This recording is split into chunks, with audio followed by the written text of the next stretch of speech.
जय भोलेनाथ। आज मैं आपको बताऊँगी कि सावन सोमवार में शिव जी का कैसे करें अभिषेक। अभिषेक में किन-किन चीज़ों की ज़रूरत होती है और शिव जी को क्या-क्या अर्पित करें और कैसे लगाएँ प्रसाद, तो सारी विधि मैं आज आपको बताऊँगी। तो मैंने अभिषेक की कर ली सारी तैयारियाँ। 1 कटोरी में मैंने लिया दूध, दही, शहद, गंगा जल, घी, शक्कर, साथ ही लिया पंचामृत।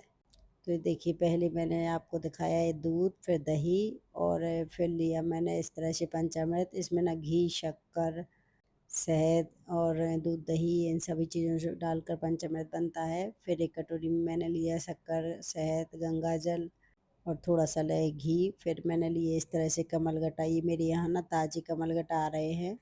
तो अगर आपके पास ताज़े कमलगट्टा नहीं है तो आप मार्केट से भी ले सकते हैं। फिर मैंने लिया इस तरह से कुछ काला वाला तिल, फिर थोड़ा-सा लिया मैंने चावल और साथ ही लेंगे अभी ये सुपारी, लौंग, इलायची, आप साथ में इसमें पान भी रख सकते हैं। फिर लिया है मैंने प्रसाद के लिए इस तरह से पंचमेवा और साथ ही लिए है 2 साबुत फल, केला, सेब। फिर मैंने लिया है बेलपत्र, बेलपत्र को मैंने थोड़ा-सा धुर लिया है। फिर लिया मैंने एक धतूरे का फूल और उसी का गट्टा, साथ में लिया है थोड़ा-सा दूबा। फिर मैंने और भी कई तरीके के फूल लिए हैं और ये लेंगे थोड़ा-सा कलावा। तो अगर आप चाहें ना तो जनेऊ भी चढ़ा सकते हैं शिव जी को, और अगर आपके पास जनेऊ नहीं है ना तो आप इस तरह से कलावे का इस तरह से 3 बार फ़ोल्ड करके और बस इसका भी जनेऊ चढ़ा सकते हैं। तो जिस भी साइज़ के आपके शिव जी हो ना, आप उस तरह से इसको फ़ोल्ड कर लीजिए। तो चलिए अब हम चलते हैं पूजन के लिए अपने मंदिर में और आप भी हमारे साथ चलिए। चलिए तो देखिए, अब हम आ गए हैं अपने शिव जी के मंदिर में। मेरा शिव जी का मंदिर बना हुआ है गार्डन में। तो मैंने सबसे पहले शिव जी को शुद्ध जल से स्नान करवाया, फिर दूध से स्नान करवाया।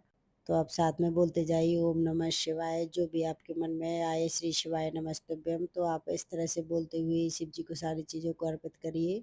दूध चढ़ाने के बाद मैंने चढ़ा दिया दही, और दही चढ़ाने के बाद फिर हम चढ़ाएँगे शुद्ध जल। तो जब भी हम इस तरह से ना एक-एक चीज़ चढ़ाते जाएँगे और शुद्ध जल भी चढ़ाते जाएँगे। फिर मैंने चढ़ा दी शक्कर, शक्कर को चढ़ाने के बाद भी इस तरह से मालिश की है। तो सारी चीज़ों को चढ़ाते जाइए और थोड़ा-सा इस तरह से मालिश करते जाइए। और अब हम चढ़ाएँगे शहद। तो आप इस तरह का अभिषेक ना डेली भी कर सकते हैं। सावन का महीना बहुत ही ज़्यादा पवित्र महीना माना गया है शिव जी के लिए। अब मैंने लास्ट में चढ़ाया पंचामृत। तो पंचामृत में मैंने ना दूध, दही, शहद, गंगा जल और घी मिलाया था।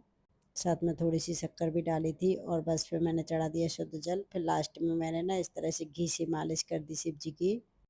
तो केदारनाथ में कहते हैं जब भी हम शिव जी की इस तरह से घी की मालिश करते हैं ना, तो वो हमारे सारे रोग दर्द दूर कर देते हैं।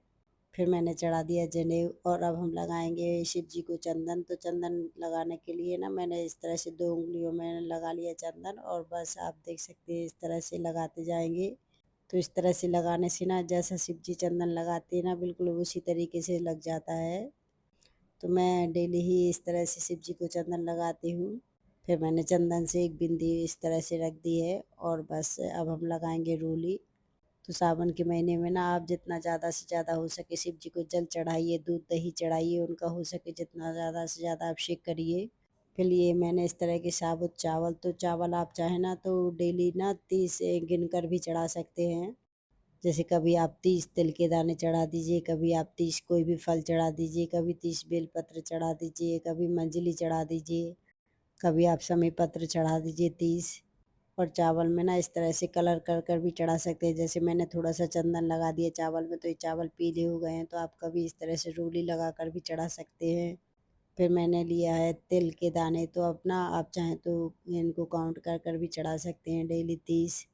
तो अगर आप किसी दिन भूल जाते हैं ना तो आपको पूरे महीने का फल प्राप्त हो जाता है। फिर मैंने लिया है बेलपत्र। बेलपत्र में ना इस तरह से राम नाम लिख लिया है चंदन से। तो आप चाहें तो इस तरह से राम नाम लिखकर चढ़ा सकते हैं बेलपत्र को।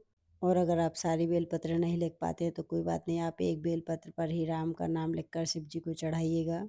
और आप शिव जी को बेलपत्र चढ़ाते समय ओम नमः शिवाय बोलते सकते हैं या श्री शिवाय नमस्तुभ्यम बोल सकते हैं, या बेलपत्र चढ़ाने का मंत्र भी होता है, मैं बोलती हूँ डेली। तो मैं आपको मंत्र बताती हूँ। त्रिजम तृणाकारम त्रिनेत्रम आयधन त्यजन पाप श्रृंगारम बेलपत्रम शिवार्पणम। तो मैं यही मंत्र बोलकर ही शिव जी को बेलपत्र चढ़ाती हूँ। और फिर मैंने सारे तरह के पुष्प चढ़ा दिए हैं। कनेर का पुष्प, विष्णुकांता का और धतूरा का गट्ठा, फूल, दूबा, समी पत्र, आप सब कुछ चढ़ा सकते हैं। मैंने आज समी पत्र नहीं चढ़ाया है क्योंकि आज ना शनिवार है, तो शनिवार के दिन समी पत्रों को नहीं तोड़ा जाता है। और जो कमलगट्टा वाला फल था ना उसको भी चढ़ा दिया है, साथ ही प्रभु का प्रसाद भी लगा दिया है। तो प्रसाद आप कोई अगर बना नहीं सकते हैं तो आप इस तरह का मिष्ठान, ड्राई फ्रूट्स और फल का भी लगा सकते हैं। फिर मैंने धूप की आरती कर दी और अब ना इस तरह से दीप कपूर की आरती करेंगे।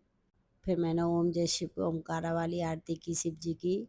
तो आप इस तरह से ना शिव जी का सावन के महीने में डेली भी पूजन कर सकते हैं।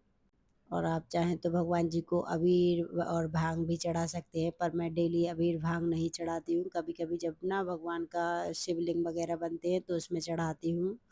अब हम लगाएँगे इस तरह से शिव जी का प्रसाद। तो जो हमने मिष्ठान चढ़ाया था उसको बस इस तरह से समर्पित कर देंगे और साथ में उनके प्रसाद में ना बेलपत्र इस तरह से चढ़ा दिया जाता है।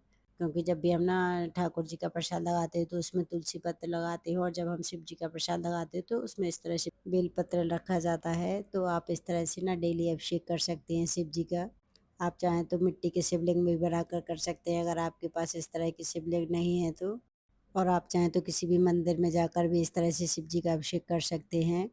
वैसे भी सावन के महीने में ना बहुत से लोग शिवलिंग बनवाते हैं। मेरे घर पर भी अभी शिवलिंग बनेगी, मैं उसकी वीडियो भी आपके साथ शेयर करूँगी। वैसे शिव जी का मन पसंदीदा प्रसाद होता है चूरमा, तो मैं उसकी रेसिपी भी आपके साथ शेयर करूँगी। मेरी पूजन विधि पसंद आई तो मेरे फेसबुक पेज को